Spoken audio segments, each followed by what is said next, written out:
Hello வணக்கம், இது உங்கள் சிவி ஜோன். ஸோ எல்லாருமே எப்படி இருக்கீங்க? இப்போ பார்த்தீங்கன்னா லைவில் வந்துட்டு வாட்டர்மெலன் ஸ்டார் விக்ரம் ஆப்போசிட்டில் வந்து பாத்திரம் துளக்கிட்டு இருக்காங்க நம்ம ரம்யா வந்து அப்போ ஒரு விஷயத்த சொல்கிறாங்க. முக்கியமாக என்னென்னா, நீங்கள் மட்டும் அந்த வாரம் எனக்கு கை கொடுத்துருந்தீங்கன்னா நான் இந்த வாரம் வீட்டில் இருந்திருப்பேன், வெளியே போய் எந்த எபிசோடையும் தயவு செஞ்சு பார்த்துறாத, ரொம்ப ஹர்ட் ஆவேன் அப்படின்ற மாதிரி ஒரு சில விஷயங்கள் சொல்லியிருக்காங்க.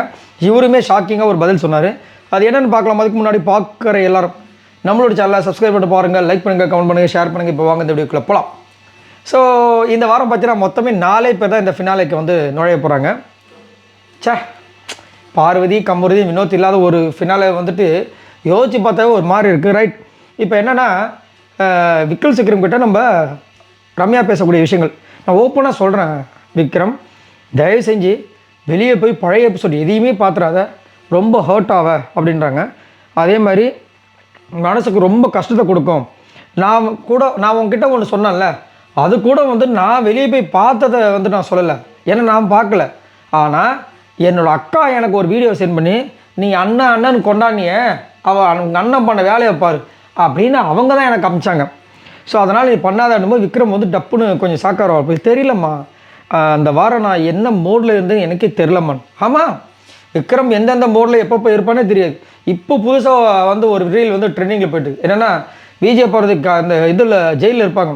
அப்போ வந்து இவர் வந்துட்டு ஐயோ இப்போ அவரு என்னை வந்து இந்த மாதிரி கலாச்சிட்டா நான் போய் தொங்க போகிறேன்லாம் கலாச்சி ஒரு மாதிரி பேசியிருப்பார்.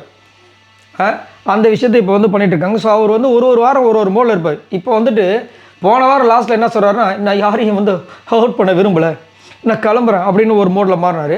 இப்போ எந்த மோடில் இருக்குன்னு எனக்கே தெரியல அப்படின்ற மாதிரி சொல்கிறாரு.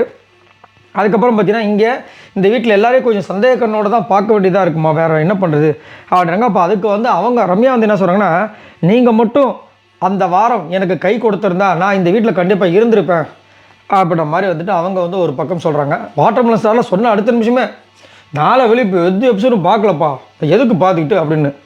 உண்மைதான். ஏன்னா இதை வந்து ஆரி அவர்கள் சொன்னாங்க சீசன் 4. நான் வெளியே போய் எந்த இதுவுமே நான் பார்க்க மாட்டேன், ஏன்னா பார்த்துட்டேன் அப்படின்னா திரும்ப நேரில் வந்து அந்த பர்சன்ஸை மீட் பண்ண முடியுது என்னால், மூஞ்சை கொடுத்து. அதனால் அதை பார்க்குறதுலன்னு ஒரு விஷயத்த சொன்னார். ரொம்ப அழகான ஒரு விஷயம். ஸோ இங்கேயும் வந்துட்டு அந்த மாதிரி ஒரு விஷயத்த ரம்யா அவர்கள் நம்ம விக்ரமுக்கு வந்து சொல்கிறாங்க. ஆனால் ரம்யா வந்துட்டு எப்போ போவாங்கன்னு தான் இருந்தது. அது கூட வந்து அன்றைக்கி அந்த வாரமும் போயிருக்க மாட்டாங்க. இவங்களாம் வாய விட்டாங்க விஜய் சேதுபதி கிட்ட, நான் வந்து கிளம்புறேன் அப்படின்னு சொன்னதுக்கப்புறம் தான் அந்த முடிவு எடுக்கப்பட்டது மாதிரி தான். இல்லைனா எனக்கு தெரிஞ்சு கண்டிப்பாக போயிருக்க மாட்டாங்க. ஏன்னா கிட்டத்தட்ட ஒரு 4-5 வாரமாக தொடர்ச்சியாக அந்த பொண்ணு லாஸ்ட்டில் தான் இருந்தாங்க அன்அஃபிஷியல் ஓட்டிங்ஸை. அவங்களுக்கு மேலே யார் இருந்தாங்களோ அவங்க தான் வந்து போயிட்டு இருந்தாங்க. சரி, நீங்கள் இதை பற்றி உங்களோட கருத்துக்களை சொல்லுங்கள். இந்த ஃபினாலே வாரத்தை நீங்கள் எப்படி பார்க்குறீங்க? அது மட்டும் இல்லாமல் நீங்கள் விக்ரமுக்கு ஓட் போடுவீங்களா? மறக்காமல் கமெண்ட்ஸ் பண்ணுங்கள். பாய் நண்பர்களே.